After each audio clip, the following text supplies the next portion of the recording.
Chapter 4 Gyan Yog. Krishna tells Arjun, I have passed this great knowledge to the sun, Vivasvan, to Manu, and to Ikshvaku. The science of yoga was a continuous tradition, but over time it was lost. As you are my friend, I will reveal it to you today, as you are capable of understanding the transcendental wisdom. Arjun asks, but you were born much later than Vivasvan. How can I believe that you taught him? Krishna replies, both you and I have had many births, but you do not remember them, while I remember all my births. I am unborn and imperishable. I appear in this world by Yog Maya. Whenever righteousness is needed, I manifest myself on earth. To protect the right and eliminate the wrong, and to re-establish dharma, I appear again and again. Those who understand the divine nature of my birth and activities do not take birth again. Free from attachment, fear, anger, and expectation, they become fully absorbed in me and attain my divine love. I reciprocate according to the surrender of the people. All follow my path knowingly or unknowingly. The four occupations were created by me. I do not desire the fruit of action. One who knows me is never bound by the karmic reactions of work. You should perform your duties following the examples set by the sages. Action and inaction can confuse even the wise. There are three secrets of action: action itself, wrong action, and inaction. The enlightened sages consider a person wise whose actions are free from the desire for material pleasure, those who have burned the reactions of work in the fire of divine knowledge. Such people are always satisfied and do not depend on external things. Free from expectations and a sense of ownership, they do not incur sin. They are released from the bondage of material attachments. Some yogis are inspired by knowledge, some by sacrifice, and some by selfless actions. Some focus on controlling their incoming and outgoing breaths through the practice of pranayama. All these practitioners are freed from impurities. Those who do not perform sacrifices do not find happiness. Approach a spiritual master and render your services to him. Such enlightened individuals can impart knowledge as they have seen the truth. Then you will have no delusion. Just as fire turns wood into ashes, the fire of knowledge burns all reactions from material activities. A person who lacks faith or knowledge and doubts will suffer a downfall. For such souls, there is no happiness in this world or the next. Actions do not bind those who have renounced from karma and whose doubts are cleared by knowledge. Therefore, with the sword of knowledge, dispel all doubts from your heart. Establish yourself in Karma Yoga. Stand up and take action.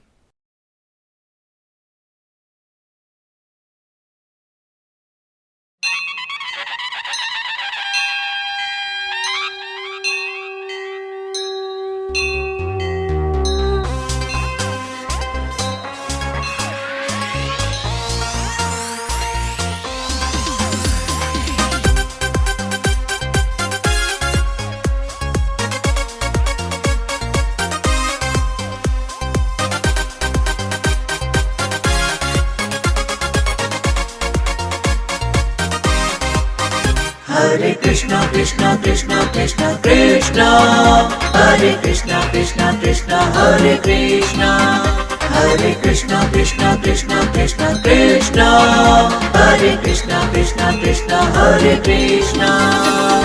Imam vivesvate yogam proktavanahamāvyayam vivasvan manave praha manurikshvakavave bravit evam parampara praptam imam rajarshayo viduh सकाले नेह महता योगो नष्ट परं तप सेवायं मनातेद्य योगः प्रोक्त पुरातनः भक्तोऽसि मे सखा चेति रहस्यं एतदुत्तमम् बहुनि मे व्यतीतानि जन्मानि तव चार्जुन तानेऽहं वेद सर्वाणि न त्वं वेत्थ परं तप अजोऽपि सनव्ययात्मा भूतानामीश्वरोऽपि सन् प्रकृति स्वमधिष्ठाय सम्भवाम्यात्ममायया यदा यदा हि धर्मस्य ग्लानिर्भवति भारत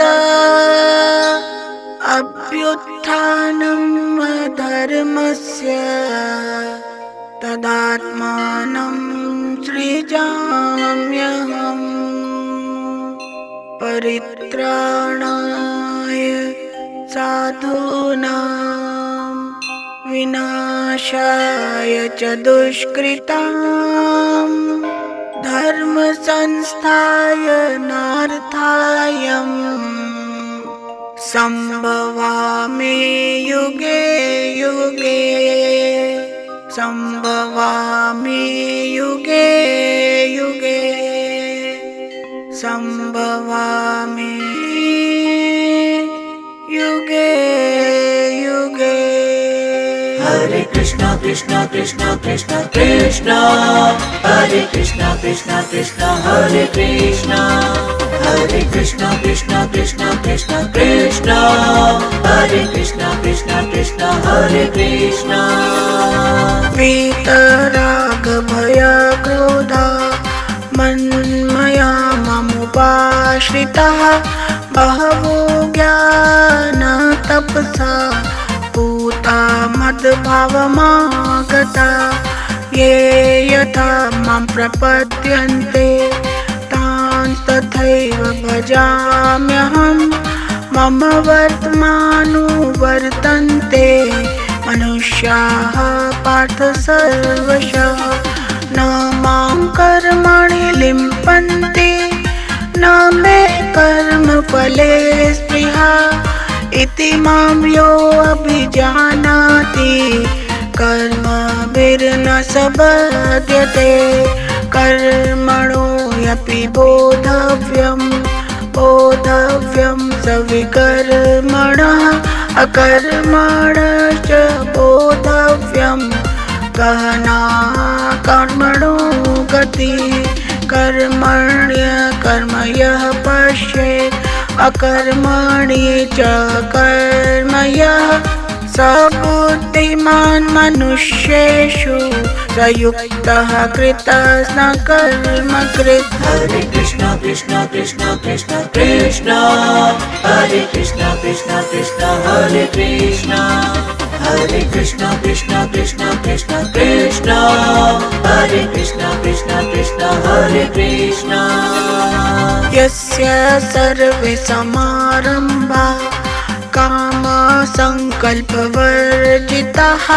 ज्ञानाग्निदग्धकर्माणां समाहुः पण्डितं बुधा त्यक्त्वा कर्मफलासङ्गं नित्यतृप्तो निराश्रयः कर्मण्यभिप्रवृत्तोऽपि नैव किञ्चित् करोति सः दैवमेवापरे यज्ञं योगिनः पर्युपासते ब्रह्माज्ञावपरे यज्ञं यज्ञेनैवोपजुह्यते सर्वान्द्रियकर्माणि प्राणकर्माणि चापरे आत्मसंयमयोगाग्नौ जुह्यति ज्ञानदीप्ते अपाने जुह्यति प्राणं प्राणे पानं तथा परे प्राणापान गतिरुद्ध्वा प्राणायाम परायण। हरे कृष्णा कृष्णा कृष्णा कृष्णा कृष्णा हरे कृष्णा कृष्णा कृष्णा हरे कृष्णा हरे कृष्णा कृष्णा कृष्णा कृष्णा कृष्णा हरे कृष्णा कृष्णा कृष्णा हरे कृष्णा। यज्ञशिष्टामृतभुजो यान्ति ब्रह्म सनातनं नायं लोकस्य यज्ञस्य कुतोऽन्यः कुरु सत्तमा। यद्विद्धि प्रणिपातेन परिप्रश्नेन सेवया उपदेशन्ति ते ज्ञानं ज्ञानिस्तत्त्वदर्शिनः। यद् ज्ञात्वा न पुनर्मोहम् एवं यज्ञसि पाण्डव येन भूतान्यशेषेण रक्षस्यात्मन्यो मयि। अपि चेदसि पापेभ्यः सर्वेभ्यः पापकृत्तमः सर्वं ज्ञानप्लवेनैव वृजिनं सन्तरिष्यसि। यतैधांसि सम्मिद्धोऽग्निर्भस्मात् कुरुतेऽर्जुन ज्ञानाग्निः सर्वकर्माणि भस्मसात् कुरुते तथा। हरे कृष्णा कृष्णा कृष्णा कृष्णा कृष्णा हरे कृष्णा कृष्णा कृष्णा हरे कृष्णा हरे कृष्णा कृष्णा कृष्णा कृष्णा कृष्णा हरे कृष्णा कृष्णा कृष्णा हरे कृष्णा। न हि ज्ञानेन सदृशं पवित्रम् इह वेद्यते तत् स्वयं योगसंसिद्धः कालेनात्मनि विन्दति। श्रद्धावान् लभते ज्ञानं तत्परासयतेन्द्रियः ज्ञानं लब्ध्वा परां शान्तिम् अचिरेणाते गच्छति। यज्ञश्च अश्रद्धानश्च संशयात्मा विनश्यति। नायं लोकोऽस्ति न परो न सुखं संशयात्मनः। योगसंन्यस्तकर्माणं ज्ञानसञ्छिन्न संशयम् आत्मवन्तं न कर्माणि निबध्नन्ति धनञ्जय। तस्मात् अज्ञानं सम्भूतं हृतस्थं ज्ञानासीनात्मना चित्वैनं संशयं योगम् अतिष्ठोत्तिष्ठ भारत। हरे कृष्णा कृष्णा कृष्णा कृष्णा कृष्णा हरे कृष्णा कृष्णा कृष्णा हरे कृष्णा हरे कृष्णा कृष्णा कृष्णा कृष्णा कृष्णा हरे कृष्णा कृष्णा कृष्णा हरे कृष्णा हरे कृष्णा कृष्णा कृष्णा कृष्णा कृष्णा हरे कृष्णा कृष्णा कृष्णा हरे कृष्णा हरे कृष्णा कृष्णा कृष्णा कृष्णा कृष्णा हरे कृष्णा कृष्णा कृष्णा हरे कृष्णा।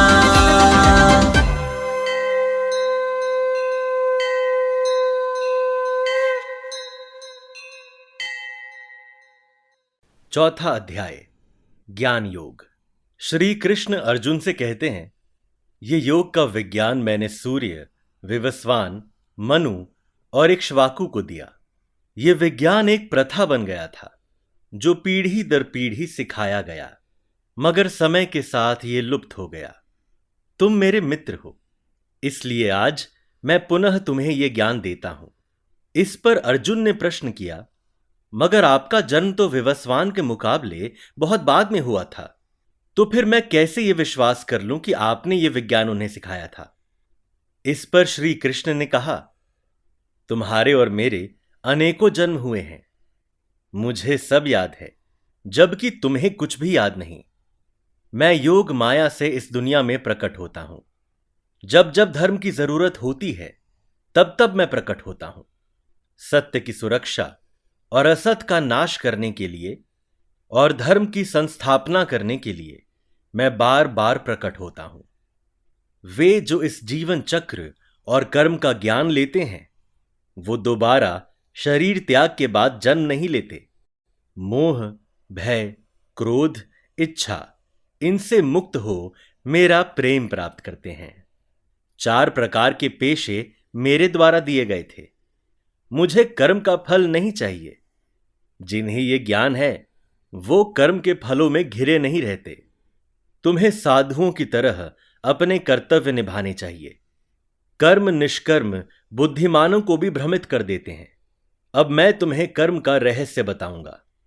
कर्म 3 प्रकार के होते हैं, अच्छे कर्म, बुरे कर्म और निष्कर्म। जो व्यक्ति बिना इच्छा के कर्म करता है, जो बिना भौतिक सुखों की कामना किए कर्म करता है, वो बुद्धिमान है। ऐसे व्यक्ति ज्ञान की अग्नि में इच्छाओं की आहुति दे देते हैं। वे हमेशा सुखी और संतुष्ट रहते हैं एवं बाहरी वस्तु पर निर्भर नहीं करते। कुछ योगी सामग्री, कुछ ज्ञान से प्रभावित, कुछ धन और कुछ आती जाती श्वास क्रिया की आहुति देते हैं।